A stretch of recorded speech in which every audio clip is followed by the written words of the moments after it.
अहमदनगर जिल्ह्यातील वडगाव गुंड येथील सुपात्या डोंगराला काही समाजकंटकांनी आग लावल्यामुळे असंख्य प्रजातीच्या वृक्षांचे नुकसान झाल्याची माहिती प्रतिनिधी साधना काळोखे यांनी पाठवली आहे। यावर्षीच्या पावसाळ्यात येथील डोंगरावर भैरवनाथ मंदिर, ग्रामविकास ट्रस्ट, वडगाव ग्रामविकास प्रतिष्ठान व लोकजागृती सामाजिक संस्था यांनी सुमारे 1700 विविध जातीच्या वृक्षांची लागवड केली आहे।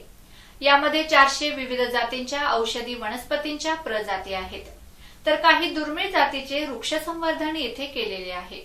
यातील सुमारे 1500 रोपांना संरक्षक जाळीचे कुंपण बसवून ठिबक सिंचन करण्यात आले आहे।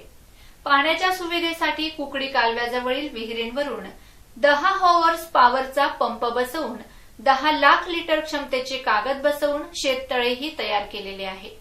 यासाठी आजपर्यंत जवळपास सुमारे 18 लाख रुपये खर्च झाला आहे।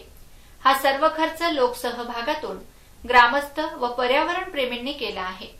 या सर्व 24 एकरच्या सुपात्या पठारावर हा समाजहिताचा प्रकल्प उभा राहत असताना येथील काही समाजकंटकांना ते पाहवत नसल्याने त्यांनी यापूर्वी या प्रकल्पाला विरोध केला होता।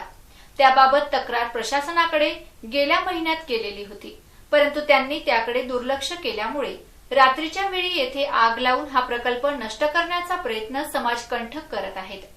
त्यांच्यावर शोध घेऊन कारवाई होण्याची मागणी करत आहेत। येथील सर्व जमीन ही महसूल विभागाच्या मालकीची असून तिच्यावर अतिक्रमण करू पाहणारे असा प्रकार करून त्रास देत असावेत असा संशय आहे।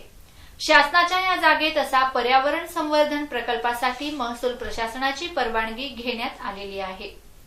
साधना काळोखे, अहमदनगर प्रतिनिधी।